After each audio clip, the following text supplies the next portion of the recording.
Howdy folks, this is how you create a viral dance hit effect inside After Effects for your edits. New composition, these are my settings, okay.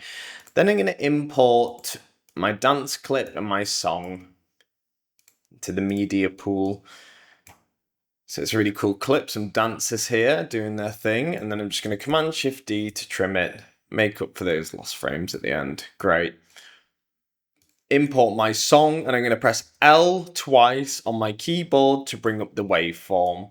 So I've got a good moment that I'm happy with in the clip and also the song where we can see some of these bass hits in the waveform, which is very useful. Select the clip, Command D, and then I'm going to apply CC lens to that top clip. And then on our first sort of dance move hit around here, I'm going to take the bubble of the CC lens and I'm going to move a few frames back, keyframe the size by clicking the stopwatch up there and then click 0.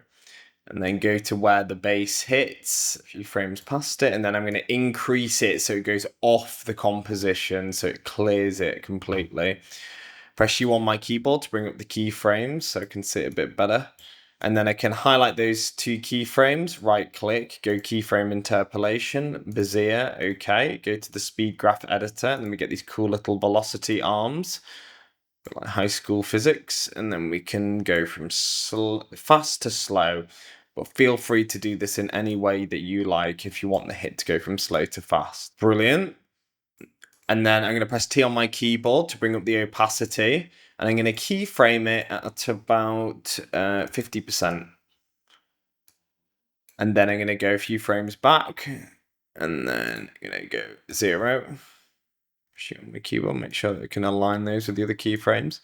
And then go a few frames forward and then do 0 again. We're going to do a glow. Going to decrease the threshold to around 30. Going to increase the radius so it's a bit softer. Got this nice sort of feathered bloom effect, and increase the intensity because why not? It's about 1.4. There we go. Oh, that's hitting.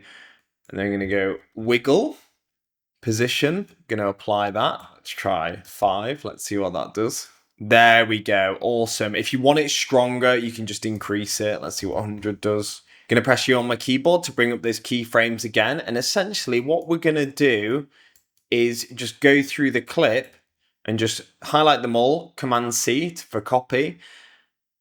And then I'm just going to find these hits of significant moves or bass hits in the waveform and just Command V, just paste them again. And if you want the effect to be a bit longer and drawn out, you can just adjust the keyframes. And if you find that, let's say, for example, you wanted these keyframes over here to be a bit sooner, but it's overlapping with the other ones, this is where you can just simply duplicate the effect. So you can Command D, slice it here, and you can slice it down here as well. And then you've got a bit more control where you want those other keyframes to come in. But in this case, there's a nice rhythm, and I don't need to do that. We can highlight the two clips. We can pre-compose. I'm just going to call it dance. Super creative, I know.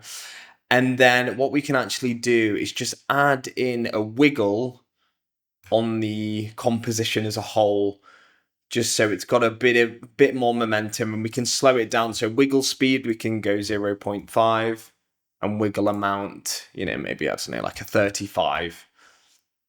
And as you see, we have that issue I was describing before, the black edges, so we can just scale it up to get rid of that. If we click into that pre-comp again, we can just click and drag chromatic aberrations on. And what this does is it just creates a bit of an RGB shift, and you can just emphasize some of those colors. I'm going to increase the red a bit because this lady here is in a red outfit. And voila, the effect is complete.